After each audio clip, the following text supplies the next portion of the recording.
Katie's Halloween Dad. Hello, this is Natasha, and I'm here with a Katie story for Halloween. If you have been following Katie's stories, you will know that her dad is a professor of extrasensory perception and paranormal phenomena. In other words, he works at the university and studies all sorts of spooky stuff. Wow, you've got to admit that's quite a cool job. He doesn't live with Katie and her mum anymore, but Katie does like to go and see him sometimes. Katie's dad owns a fancy sort of car and likes to drive it rather too fast. In fact, Katie's mum used to say that it was surprising that he hadn't been banned from driving altogether. Well, one day he was racing around the bypass when he saw a blue light flashing in his mirror. He had to pull over for a police car. The officers had filmed him driving at 70 miles an hour in a 40-mile-per-hour zone while holding an electric shaver in his left hand and running it over his chin. When he spoke to the two policewomen, he came across as a bit rude and arrogant, and they threw the book at him, not just for speeding, but for dangerous driving too.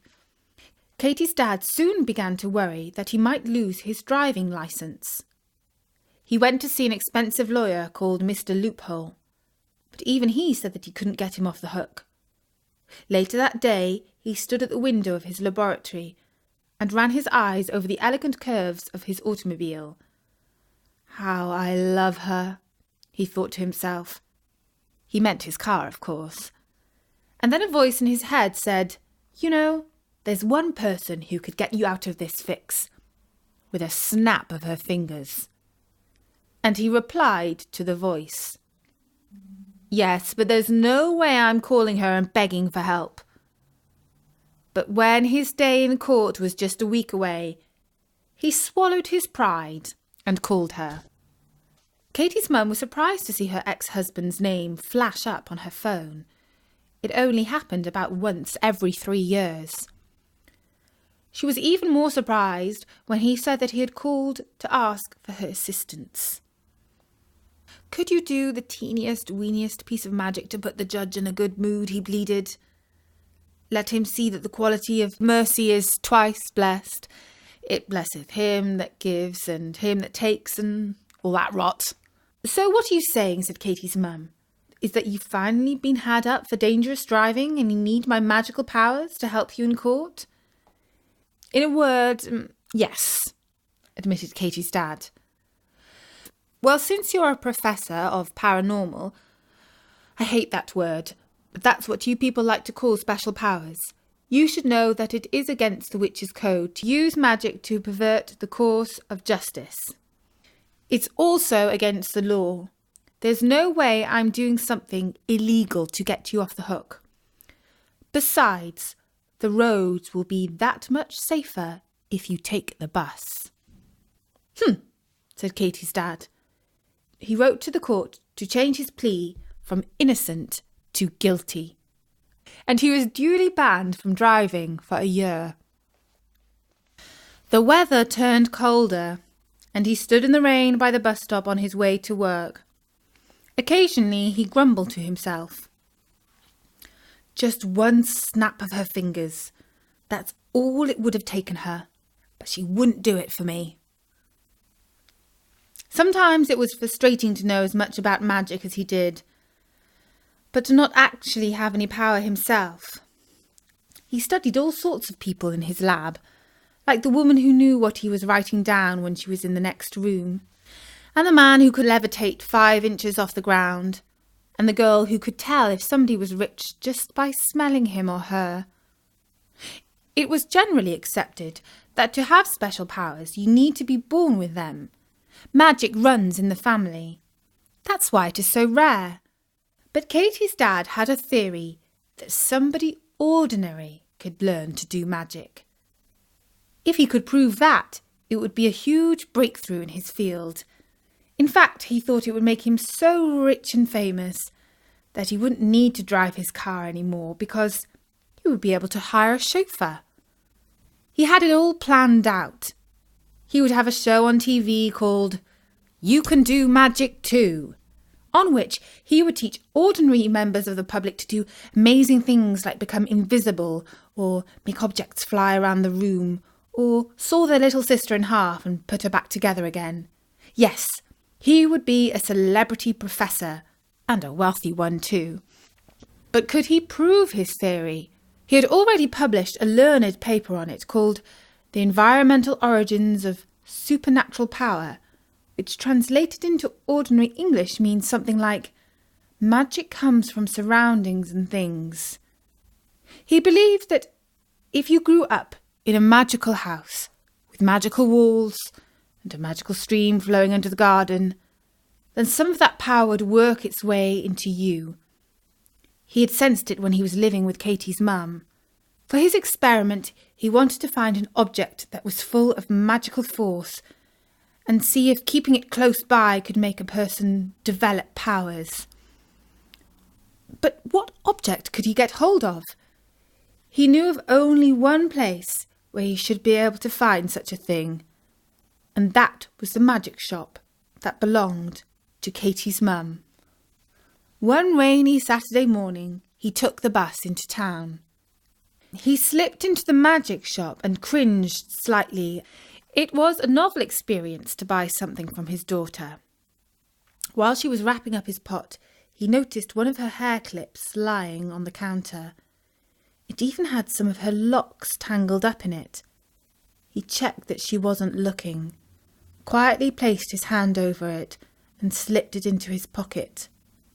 Yes, he thought as he slipped out of the shop. If anything has had time to soak up witchy powers, it's Katie's hair clip. It started to rain, and he wished that a bus would come along right away. One did. He could not be quite sure if something so unusual had happened, by magic or not, but he was glad anyway. The bus took him up the hill to the leafy part of town where the university is. He hurried into his laboratory and dropped the clip into his centrifugal enigmatus machine. The machine spun around, all the time magnifying the magical forces inside Katie's hair clip. He gave it a full hour of the spinning treatment before taking it out and dropping it into his top pocket. For the next week, wherever he went, the hair clip went too. He even slept with it under his pillow. But did he sense that he was gaining any magical powers? If he was honest with himself, not really. He seemed to wait longer and longer for the bus, and then 3 came along at once. In other words, everything was just as usual. He looked at his finger and thumb and remembered how his ex-wife could just snap hers to tidy up the kitchen. He snapped. The plates did not move, not even a teeny-weeny bit. He heaved a sigh. One dark winter evening, he was walking back from work when a clutch of noisy little ghosts and ghouls came running up to him and demanded, "Trick or treat!" Of course, it's Halloween, he thought to himself, as he recognised his neighbours' children behind the masks. Proper little brats they were. "Sorry, kids, I haven't got any sweets," he said. "Aw! Then get ready for a trick," their leader threatened. She levelled something that looked like a purple water pistol and took aim at him. It was way too cold for that sort of game. Katie's dad took his hands out of his overcoat pocket to shield his face. As he did so, he inadvertently showered a whole load of sweets over the pavement. Where had they come from? It seemed as if out of his pockets. "Thanks, Prof," called out one of the kids, as they scrambled around to pick up the sweeties. He hurried home. As he switched the light on in the kitchen, he saw that the breakfast things were still on the table. "I wonder," he thought as he snapped his fingers. And wow! The dirty dishes and cutlery flew into the sink and washed themselves up. It must be the power of Halloween that amplified the magical force in Katie's hair clip, he concluded. At the moment of such an amazing discovery, many professors would have been composing the opening lines of a learned dissertation. But he did a little dance in the middle of the kitchen and sang, "Yippee! I'm going to be so rich and famous." He took out his wallet and concentrated very hard on turning a £5 note into a 50. But he could not quite manage that yet. Just need a little practice, he reassured himself. That night he was not sure if he was asleep or dreaming. He felt like his bed had been picked up by a kind of whirlwind and was flying at great speed over the rooftops. It was a relief when his alarm clock rang. He was suppressing yawns the next morning as he sat through a meeting of all the professors at the university. The voice of the Vice-Chancellor droned on and on like a bee with flu. "It's high time he shut up," thought Katie's dad. A moment later, the Vice-Chancellor started to cough. Somebody brought him a glass of water, but it helped little because his voice was gone, and the meeting came to an end. Katie's dad wondered, "So, will all my wishes come true now?" It was a bright winter's day, and as he walked across the campus, he thought how especially beautiful it was. But hang on a minute.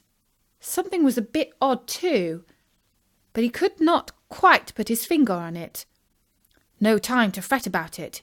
He had to get ready for the class he was taking. He waited in the seminar room for his students to turn up. Everyone was 15 minutes late, and he began to wonder if he had got the time wrong.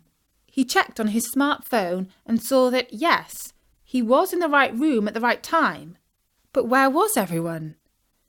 He phoned the bursar's secretary, because she was the one person in the entire university who was thoroughly organised and dependable. "All the classes are cancelled," she told him. "Why?" he asked. "We don't understand it," she said, "but none of the students have turned up today, not a single one. We are wondering if it's some sort of giant practical joke." "Oh dear," thought Katie's dad. He thought he knew who was to blame for the absence of the students, and that was himself. How often had he wished that there were no pesky young university students to spoil his day and interrupt his studies. How often had he said that university would be the perfect society if it wasn't for all the students? How often had he wished that all those skinny young know-it-alls would just go away? And now they had, and he would soon be out of a job. He sat at his desk and tried to wish the brash, spotty and surly students back again, but they wouldn't come. It seemed like his unconscious wishes were the most powerful ones. In short, anything could happen, and it probably would. This was scary. He was in no mood for work, and decided that he might as well go home. On his way out, he bumped into Professor Pericles, the head of classics. "Hello, Bernard. You wouldn't have anything to do with the missing dormitory, would you?" asked the dome-headed sage of ancient literature. "No, why do you ask such a thing?" replied Katie's dad. "Well, seeing as mystery and occult are your department, people are naturally asking if you might have cooked up something in your lab."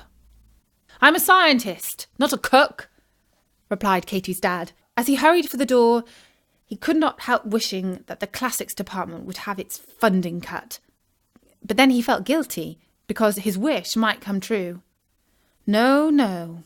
What I really wish is to see lots of students hanging around the campus," he said. But as he stepped out into the open air, there was still none about.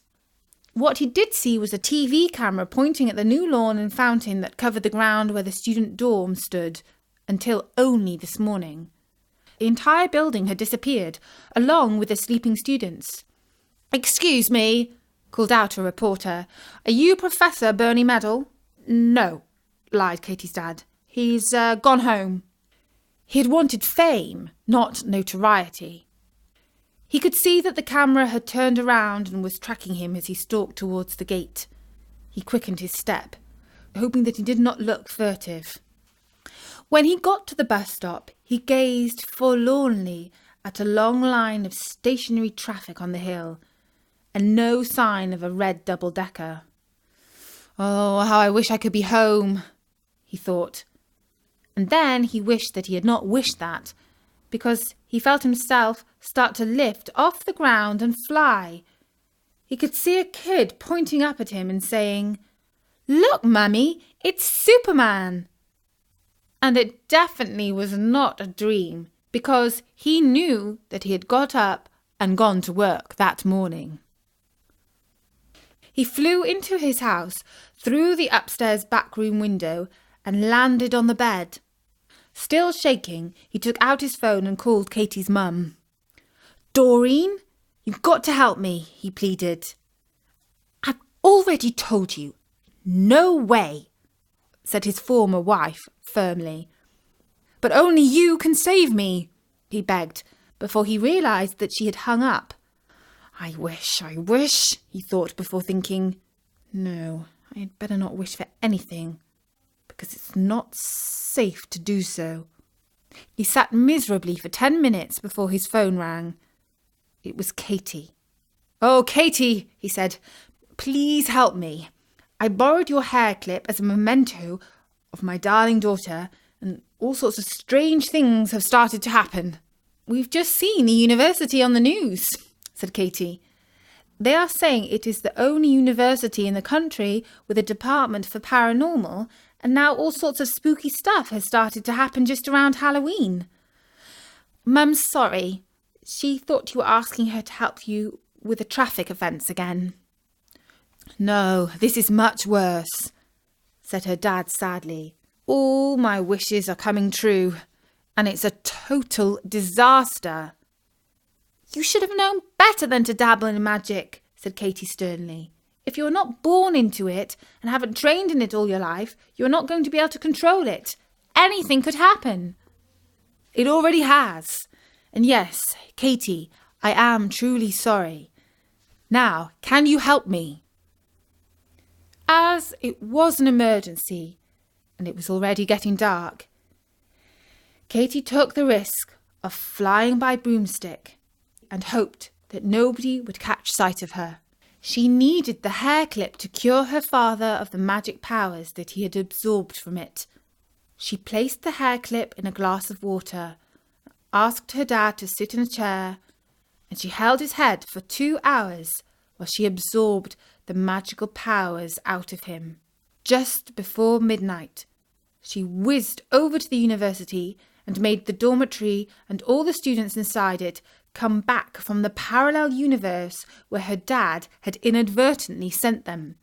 When she returned to her dad's flat in the morning, she found that he was fast asleep. The magic had strained his body and his mind, and he would need a few days' solid rest to get over it. Yes, thought Katie. Perhaps the worst thing that can happen to anyone is that all their wishes come true. And that was the story of Katie's Halloween dad. I hope your dad doesn't dabble in things he doesn't understand. As you know, there are loads of Katie stories and other tales at storynori.com. Have an amazing Halloween! Trick or treat!